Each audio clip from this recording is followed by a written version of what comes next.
Well, good morning, everyone. Dave Cook, DeFranco Painting and Wallpaper. We're doing a couple videos this morning, as well as some blog articles, updating our website.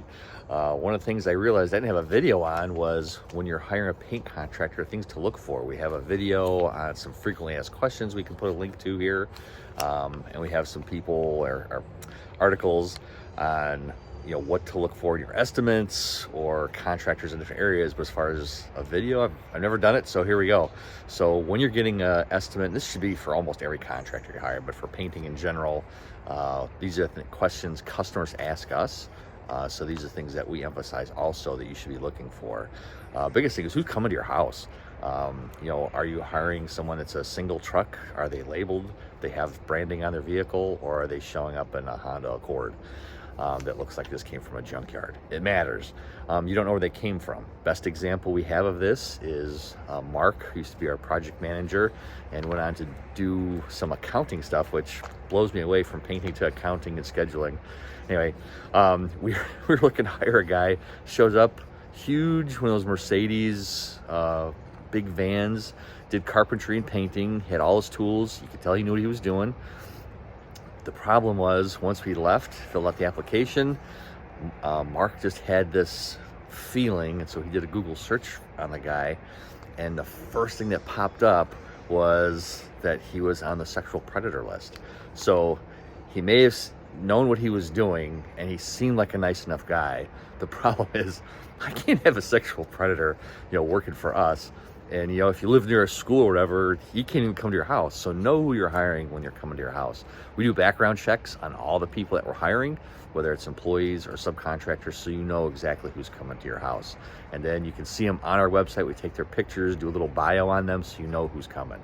The other part we put on there, I wrote it down so I didn't forget. Insurance. Knowing what kind of insurance you're going to get. We actually learned a hard lesson this past week about the right insurance as far as errors and omissions. So we had one of our independent contractors, we were booked up and we just need some help doing some wallpaper. And we hired someone to kind of help us out. And we've used them for about a year now. We have no issues until this job. So he did not follow the instructions. He thought it was like a similar paper, and it was not. And he got it wet. And when he got it wet, all the ink ran. Not good paper. So the problem is, he didn't have errors and omissions on his insurance policy, and because of that, he's technically not liable from an insurance perspective. Legally, yes, but from an insurance perspective, it's not covered. So we now have to buy new paper, and we have to reinstall it. So know what you're looking for when you have your insurance person too. Have them as additional assured, because if they give you an insurance policy, if they cancel it the next day because you're listed as additional assured, you'll get a notification saying, hey, this insurance policy is no longer valid. So something to consider. Written scope of work. We get in trouble with this too, even though we're paint contractors. You miss things. So simple things: are you painting vents? Are you not painting vents? Filling holes, not filling holes? What are you painting? What are you not painting? Are you using primer, not using primer? Are you sanding walls? Just making sure everything that's being done, have that itemized list of what's being done. Showing up and saying, I'm going to paint the house, it's pretty vague, and you want to make sure everything that's getting painted, are they painting the trim, not painting the trim? What siding? How many coats? What kind of paint that's being used. There's different options in paint, but just knowing what you're getting. What's another? Google reviews.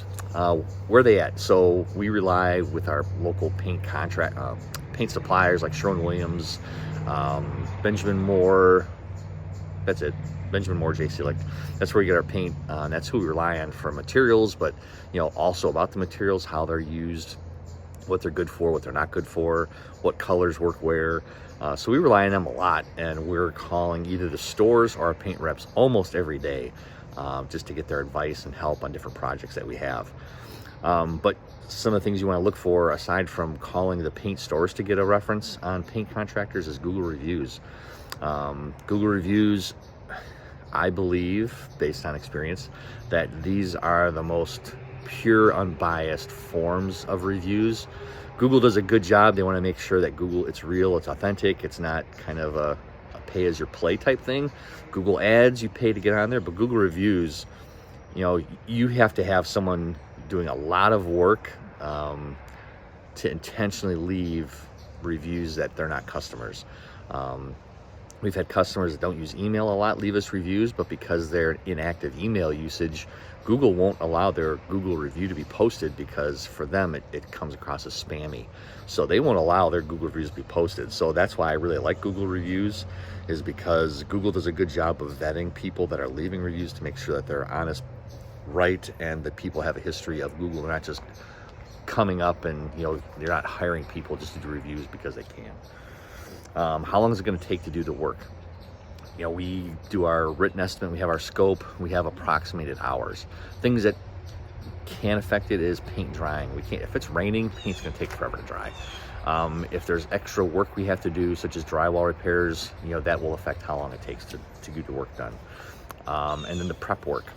So what prep work is being done? You know, are the vents taken off? Are curtains being painted? Are curtain rods being painted around? Or if there's a lot of stuff coming down? Are holes being patched? How much furniture there is to move? Are the companies going to be moving furniture? We love those furniture gliders, so that's what we put under furniture before we paint. But something to consider, you know, are they going to move furniture? Are they not? If you have one of those big California king sled beds, I know we're not moving that thing. But you want to make sure whoever's coming to your house, are they going to move it? Are they not? Is that something you're going to have to think about moving? Or like those big beds, are you going to have to take them apart? So those are things when you're looking to hire a paint contractor or contractor in general. Just a couple things on a list that we know people are looking for. And we think is important too, to make sure you're hiring the right person and get a great experience. If you have questions about hiring paint contractors or hiring in general, give us a call. Let us know how we can help you love the space you're in by finding someone that you can know, trust, and like with your painting needs. Have a great day and God bless.